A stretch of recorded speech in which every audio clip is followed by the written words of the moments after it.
Bueno, buenas tardes. Hoy vamos a tratar en esta clase virtual algunas características de la circulación pulmonar. Algunos conceptos ya se han visto, se van a reafirmar y se verán otros conceptos nuevos. Y en la clase presencial hablaremos de la relación ventilación-perfusión. La principal función de la circulación pulmonar es poner en contacto la sangre venosa que proviene de la vena cava superior y de la vena cava inferior, es decir, sangre venosa mixta, con los alvéolos para que se produzca el intercambio gaseoso. Un aspecto importante a tener en cuenta es que las arterias pulmonares se ramifican tal como lo hacen las vías respiratorias. ¿Qué quiere decir esto? Que cada vez que las vías respiratorias se ramifican, también lo hacen las arterias, de manera que ambas son paralelas. Fíjense que aquí la arteria pulmonar se va ramificando y al llegar a los alvéolos ya encontramos los capilares que están íntimamente ligados a los alvéolos, es decir, que allí es el sitio donde se va a realizar el intercambio gaseoso para que la vena pulmonar lleve la sangre oxigenada hacia el corazón izquierdo. Bueno, esto también es un repaso. Aquí tenemos presentada la circulación pulmonar funcional, que es la que ustedes conocen, ¿no es cierto?, a través de la arteria pulmonar, con la sangre carboxigenada proveniente del corazón derecho. Luego llegamos a la zona de capilares o los lechos capilares, ¿sí?, donde se realiza la hematosis, y luego el recorrido inverso hasta las venas pulmonares, llegando al corazón izquierdo. Y la otra circulación es la circulación bronquial o nutricia, ¿sí?, que se da a través de las arterias bronquiales, que son ramas de la aorta, que van a irrigar prácticamente todo el tejido pulmonar. La sangre carboxigenada va a circular a través de las venas bronquiales, y lo que tiene esto de importante a tener en cuenta y recordar es que el contenido de sangre proveniente de las venas bronquiales es volcado a las venas pulmonares. En la vena pulmonar, recordemos que es la que lleva la sangre oxigenada. Si miran el esquema de la derecha, con un círculo verde yo les marqué justamente la sangre carboxigenada que proviene de las venas bronquiales y que se va a volcar directamente a las venas pulmonares. Quiere decir que allí tenemos mezcla de sangre carboxigenada con sangre oxigenada, ¿no? Eso da lugar a lo que se denomina shunt o cortocircuito, que también ya algo Pablo les mencionó. En la clase presencial veremos los distintos tipos de shunts. Ahora bien, ¿cuáles son las características de los vasos pulmonares? Tanto la arteria pulmonar como sus ramificaciones son sumamente delgadas, ¿sí? Las arteriolas tienen poca elastina y poco músculo liso. De manera que estos son vasos que tienen una alta distensibilidad. Si recordamos un poquito la circulación sistémica, ¿sí?, lo que tenía alta distensibilidad eran las venas, por lo tanto tenían una gran capacidad de albergar sangre. Bueno, lo mismo ocurre con los vasos pulmonares. Las venas también son delgadas, ¿sí?, también son muy distensibles, ¿sí? Y el lecho capilar, como dijimos anteriormente, son capilares que están combinados con las paredes alveolares, o sea que están en íntima relación con los mismos, lo cual favorece el intercambio gaseoso. Aquí analizamos las características hemodinámicas de este circuito. Fíjense que el flujo sanguíneo pulmonar es igual al gasto cardíaco, es decir, 5 litros por minuto. Si nosotros observamos la figura de la izquierda, vemos que la circulación sistémica está en serie con la circulación pulmonar. Tenemos arriba los pulmones, abajo el corazón. Quiere decir que todo lo que circula por el corazón, el total de sangre que circula por el corazón, va directamente a los pulmones. Por eso, el flujo sanguíneo pulmonar es igual al gasto cardíaco, o sea, 5 litros por minuto. Si analizamos las presiones a las cuales trabaja el circuito pulmonar y lo comparamos con la presión, por ejemplo, a nivel de la aorta, vemos que es un circuito que trabaja a baja presión. Fíjense que a nivel de la arteria pulmonar, la presión promedio es de 15 milímetros de mercurio, en tanto que a nivel de la aorta es alrededor de 93 milímetros de mercurio. Otra característica importante es que es un circuito de baja resistencia. Fíjense que la resistencia es 10 veces menor, 1 sobre 10, respecto de la resistencia vascular sistémica. Y es un circuito que trabaja a alto flujo. Esto es muy fácil entenderlo si analizamos la fórmula que tenemos en la parte inferior de la diapositiva, donde vemos que al ser un circuito de baja resistencia, tiene muy baja resistencia comparado con el circuito sistémico, y también podemos pensar que tiene baja resistencia porque los vasos son sumamente distensibles. Entonces la resistencia es baja, la presión, como vimos antes, también es baja, por lo tanto el flujo es alto. Esas son las tres características importantes de este circuito. Bueno, en esta diapositiva lo que se muestra son las presiones en el sistema pulmonar en comparación con las presiones a nivel del circuito sistémico. La presión media, como dijimos antes, a nivel de la arteria pulmonar es de 15 milímetros de mercurio, a nivel de la aorta 100 milímetros, antes dijimos 93, bueno, puede estar más o menos dentro de esos valores, ¿sí? Y si comparamos la sistólica con la diastólica, son sumamente diferentes. La presión sistólica 25 en el circuito pulmonar y la diastólica de 8 contra 120-80. O sea que claramente es un circuito que trabaja a bajas presiones. Ahora bien, ¿cuáles son los mecanismos con los que cuenta el pulmón para regular la circulación pulmonar? Hay dos tipos de mecanismos: los mecanismos pasivos, dentro de ellos el reclutamiento vascular y la distensión vascular, y los activos, que son los de vasoconstricción pulmonar hipóxica, control nervioso y control humoral y local. Bueno, vemos que otra característica que es única de la circulación pulmonar es su capacidad para disminuir la resistencia cuando se incrementa la presión en la arteria pulmonar.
Ahora bien, nos preguntamos ¿por qué disminuye la resistencia vascular pulmonar cuando aumenta la presión en la arteria pulmonar?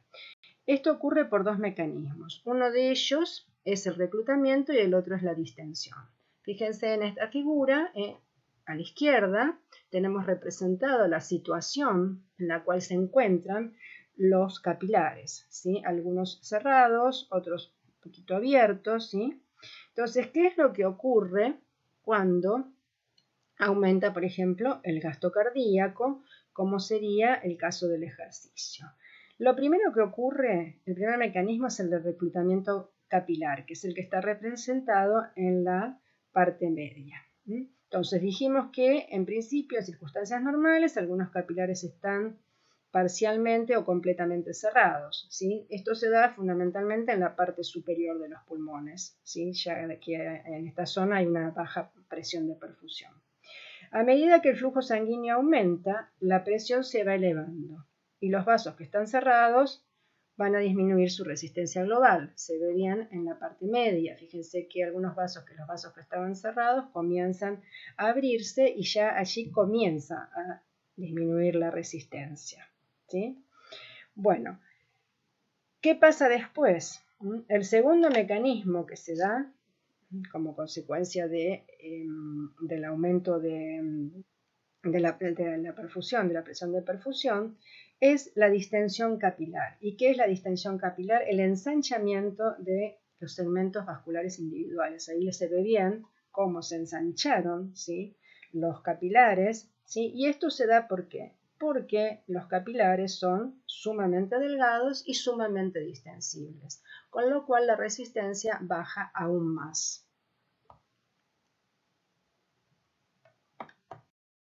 Bueno, esto es lo mismo, nada más que está representado el gráfico que ya les mostré, ¿sí? Y abajo está representado los fenómenos, ¿sí?, de reclutamiento y distensión que se dan justamente cuando la presión en la arteria pulmonar, ¿sí?, comienza a elevarse.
Bien, ahora pasamos a describir los mecanismos activos.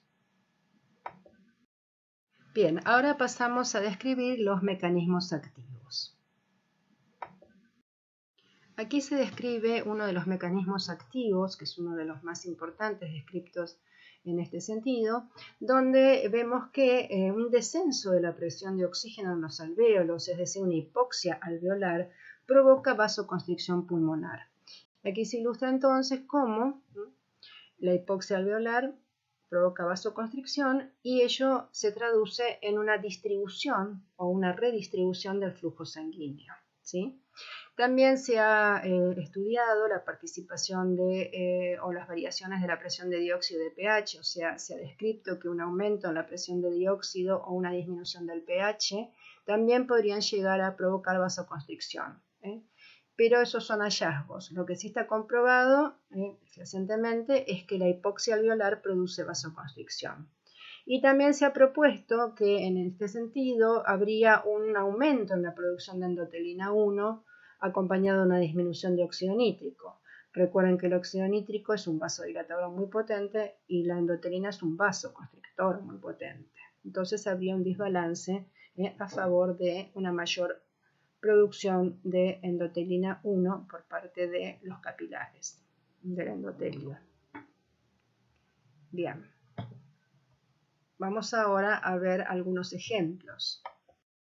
Aquí se ilustra el fenómeno de vasoconstricción hipóxica. Fíjense que en este dibujo, en el alvéolo que está a la derecha, ¿sí?, allí se puede producir, por ejemplo, una obstrucción bronquial, ¿sí?, por acúmulo de moco o alguna otra razón que se produzca una obstrucción bronquial, ¿sí?, y eso va a provocar, ¿sí? Que este alvéolo entonces sufra hipoxia. Fíjense que el tamaño del alvéolo es más chiquito que el otro, ¿sí? ¿Cuál es la respuesta inmediata? Bueno, una vasoconstricción en respuesta a esa hipoxia. ¿Y qué es lo que ocurre? Entonces el flujo sanguíneo se va a derivar a otros alvéolos que estén bien ventilados. Esto es lo que se denomina la hipoxia regional. Bueno, aquí tenemos representada lo que se denomina hipoxia generalizada, ¿sí? Esta hipoxia generalizada ocurre, por ejemplo, en individuos que están en altitudes elevadas o en individuos con enfisema y con asma. ¿Cuál es el fenómeno que aparece aquí? Bueno, la hipoxia generalizada, que es más complicada que la anterior, cursa con una vasoconstricción a lo largo de ambos pulmones, ¿sí? Y esto lo que hace es provocar un aumento significativo de la resistencia y de la presión arterial pulmonar, que es lo que está ahí representado como HTAP, es hipertensión arterial pulmonar, ¿sí? Entonces fíjense que la hipoxia se presenta prácticamente en los dos pulmones y esto provoca esta hipertensión. Esta hipertensión arterial pulmonar, ¿sí? Es muy importante que la tengan en cuenta. ¿Por qué? Porque esto va a impactar, ¿sí? Va a impactar en la carga de las cavidades derechas del corazón, ¿sí? Produce un aumento sustancial en la carga de trabajo de las cavidades derechas del corazón, ¿sí? Que a menudo lo que va a ocasionar es la hipertrofia de las mismas, de las cavidades. Recuerden que lo mismo que pasa en el corazón izquierdo puede llegar a pasar también en el corazón derecho. Bueno, y finalmente esto también es a modo de repaso, también lo vieron en trabajo práctico. Recuerden que existe un control nervioso y un control humoral local de la circulación pulmonar. Recordamos que el control nervioso está dado por el sistema nervioso autónomo, sistema nervioso simpático, a través de receptor alfa 1 que provoca vasoconstricción y beta vasodilatación, y sistema nervioso parasimpático con acetilcolina produciendo vasodilatación. Y recordar que este control nervioso no tiene mucha importancia clínica, ¿sí? Lo que prevalecen en cuanto a la regulación de la circulación pulmonar son esos factores pasivos, y los que ya vimos de reclutamiento y distensión, y los humorales. Bueno, y dentro del control humoral y local, ¿sí? Recordar la acción de las sustancias vasoconstrictoras, tromboxana 2, endotelina, angiotensina 2, serotonina, y las sustancias vasodilatadoras, prostaglandina y 2, y el óxido nítrico, el óxido nítrico que tiene un efecto vasodilatador importante.